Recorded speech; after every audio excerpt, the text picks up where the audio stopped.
सहकार महर्षी शंकरराव कोल्हे सहकारी साखर कारखान्याच्या 62व्या गळीत हंगामाचा बॉयलर अग्निप्रदीपन समारंभ मोठ्या उत्साहात संपन्न झाला। कार्यक्रमाप्रसंगी अनेक मान्यवर पदाधिकारी व कर्मचारी मोठ्या संख्येने उपस्थित होते। यावेळी चेअरमन विवेक कोल्हे यांनी कार्यक्रमाप्रसंगी आपले मनोगत व्यक्त करत तालुक्याच्या बेरोजगारीचा प्रश्न गंभीर असून वॉटरलेस इंडस्ट्री, पाणी वाटप व रोटेशन वरून विरोधकांना चांगलीच टोलेबाजी लगावली आहे। पुन्हा आमदार आशुतोष काळे यांना डॉक्टर बाबासाहेब आंबेडकर चौकात येण्याचे आवाहन केले आहे।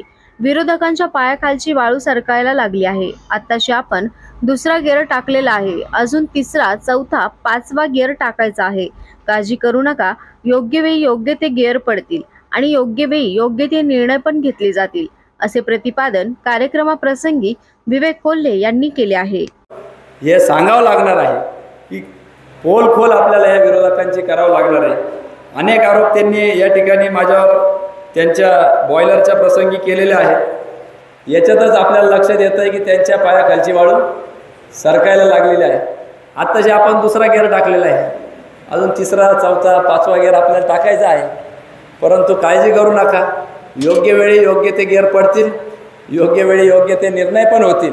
परंतु आपल्याला आता हे सज्ज होण्याची वेळ आलेली आहे। अनेक तक्रारींचा पाढा किंवा पुराव्यासहित आपण त्यांची पोलखोल करू शकतो। मी अनेकदा आवाहन केलेलं आहे, त्यांनी त्याच्यावर प्रतिसाद दिला नाही। पत्रकारही त्यांना विचारत नाही, मला काय प्रश्न पडतो, काय भानगड आहे, काय कळत नाही। आम्ही परत एकदा तुमच्या माध्यमातून आवाहन करतो की तुम्ही तुमच्या विकास कामं त्या ठिकाणी घेऊन आंबेडकर मैदानात या। काय दूध का दूध, पाणी का पाणी आपण त्या ठिकाणी करू, समोर समोर या। तुम्हाला जर वाटत असेल तुमचं नाणं खरं आहे तर आमचे आव्हान आहे, तुम्ही त्या ठिकाणी येऊन आमच्याशी त्या ठिकाणी मेरिटवर चर्चा करा, विषयानुरूप आपण चर्चा करू। उद्योग व्यवसायाचं काय केलं आहे त्याच्यावर तुम्ही चर्चा करा। तुम्ही स्मार्ट सिटी घालवली, येणारे उद्योग व्यवसाय पळून नेले, त्या उलट आम्ही त्या ठिकाणी कॉल सेंटर असेल, क्लस्टर असेल किंवा सोनेवाडी इथं झालेली MIDC आम्ही केली, त्या उलट त्या ठिकाणी MIDCला पाणी तुम्ही घालवलं। म्हणजे हे सगळे विषय आज जरी आपल्याला त्याचं काही झळ बसत नसेल तरी भविष्याच्या दृष्टिकोनातून फार महत्त्वाचे आहे। म्हणून आपण वेळीच जागा झालं पाहिजे। त्या 10 वर्ष देखील आदरणीय दादांनी अनेक कामं त्या ठिकाणी केले, कुठेही लोकप्रतिनिधींची उणीव भासू दिली नाही। परंतु दुर्दैवाने त्यावेळेस आपण त्या भूलथापांना बळी पडलो आणि आज ही वेळ पाहावी लागते। गेल्या 5 वर्षापूर्वीसुद्धा असंच झालं, अनेक भूलथापांना आपण बळी पडलो आणि निसटता आपला त्या ठिकाणी पराभव झाला। हेवे दावे आपले आपण कमी करून एकजुटीने आपण या निवडणुकीला सामोरे गेलं पाहिजे। इथं व्यक्तिशा कोणा आपल्या एकाचा स्वार्थ नसून हा कोपरगाव तालुक्याचा मतदारसंघाचा स्वार्थाचा प्रश्न झालेला आहे। आपल्याला जर आपल्या पुढच्या पिढीचं भवितव्य घडवायचं असेल तर सतर्क राहून आपल्याला या ठिकाणी पुढं जावं लागणार आहे। यामध्ये अनेक 3000 कोटीच्या वल्गना त्या ठिकाणी करताय, त्याच्यामध्ये किती गावांचा विकास झाला हा संशोधनाचा भाग आहे। परंतु त्यांच्याबरोबरच्या असणाऱ्या बगलवाच्यांचा निश्चितपणाने विकास झालेला दिसून येतो आणि तेवढंच 4 चौकट किंवा चांडाळ चौकट आपण म्हणतो तेवढेच त्याच्यावर टाळ्या वाजवता आणि आमचे दादा लय भारी। अरे काय भारी, अख्खा तालुक्याचं वाटोळं लावलं आणि तुमचे दादा लय भारी। म्हणजे टक्केवारी पद्धत या तालुक्यामध्ये इथून मागं कधीच नव्हते। सर्रासपणे भ्रष्टाचार त्या ठिकाणी फोफवलेला आहे।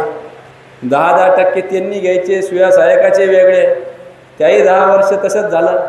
सुया सहायक सगळा कारभार सांगायचा, आत्ताही तेच उरायलं। वेगवेगळ्या एजन्सीज आलेल्या आहेत, वेगवेगळ्या एजन्सीज सांगता की असं करा दादा, आपको ऐसा करना पडेगा, ठीक आहे।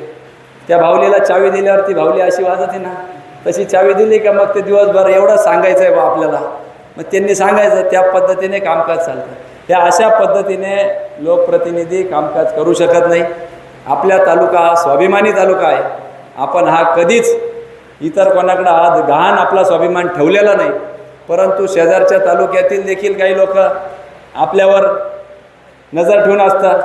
2009ला देखील असंच झालं। आपल्याला या ठिकाणी येऊन आश्वासित करण्यात आलं, पवारसाहेब आले होते, आदरणीय दादांना तुम्ही आमदार करा, पुढची जबाबदारी ही माझी राहील असे सांगून गेले। अनेक लोक त्या ठिकाणी सतर्क झाले, कान टवकारल्यानं आपल्या विरुद्ध सगळ्यांनी एकी करून राजकीय डावपेचातून आपला पराभव त्यावेळेस केला। 5 वर्षात ताईंनी काम केलं, ताईंचं काम बघून अनेकांना पोटात गोळा आला की आता ताई इथं या ठिकाणी अशाच पद्धतीने कामकाज चालू राहिलं तर निश्चितपणाने तालुका नव्हे, जिल्हा नव्हे तर महाराष्ट्र गाजवतील. म्हणून देखील अनेकांनी राजकीय डावपेचातून आपल्या त्या ठिकाणी 800 मतांनी पराभव झाला. म्हणून आपल्याला एक लक्षात घ्या, आपण चांगल्या हेतूने त्या ठिकाणी गणेश कारखान्यामध्ये गेलेलो आहे. गेल्या 5-10 वर्षात त्यांच्या कालखंडामध्ये असताना एवढा रिकव्हरी आणि एवढी क्रशिंग कधीच झालं नाही, तेवढं आपण पहिल्याच सीझनमध्ये गणेशचं क्रशिंग आणि हे करून दाखवलं. आणि निश्चितपणाने अनेकांना त्या ठिकाणी आता आपल्यावर लक्ष ठेवून आहे की हे कसंच जातो पाहू. म्हणून मी त्यांनाही आवाहन करतो की तुम्हालाही विनंती आहे की आमच्या कोल्ह्यांची जिरवण्याच्या नादात आमच्या कोपरगाव तालुक्याची जिरवू नका, एवढीच तुम्हालाही विनंती आहे. नाहीतर आम्हाला देखील भूमिका घेतल्याशिवाय आम्ही राहणार नाही आणि योग्य पद्धतीने योग्य त्या व्यक्तीचा समाचार घेतल्याशिवाय आम्ही राहणार नाही. आपल्याला मिळालेल्या माहितीनुसार आता हे योग्य वेळी योग्य बोला, आता ते उशीर होईल फार पठाण साहेब. योग्य वेळी योग्य पद्धतीने आपण या सगळ्या विषयांवर उहापोह करणारच आहोत. परंतु या सगळ्याच बाबी आपल्याला तळागाळापर्यंत या पोचवायला लागणार आहे. अनेक गोष्टी आहेत. 3000 कोटीचा खोट्या विकासाचा पर्दाफाश आपल्याला करावा लागणार आहे. त्यानंतर जातीमध्ये तेढ गेल्या 5 वर्षामध्ये मोठ्या प्रमाणात निर्माण झालेला आहे.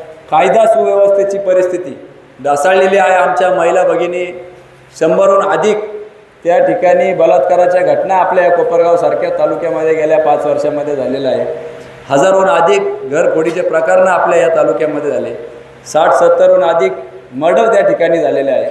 आणि दुर्दैवाची बाब म्हणजे आपली एक महिला भगिनी, आपली एक युवती महाराष्ट्रामध्ये फॉरेस्टमध्ये सगळ्यात MPSCच्या माध्यमातून प्रथम येते आणि तिचा जेव्हा निर्गुण अशी हत्या होती, या राज्यातील राज्यकर्ते 25 आमदारांनी तो प्रश्न सभागृहात मांडला.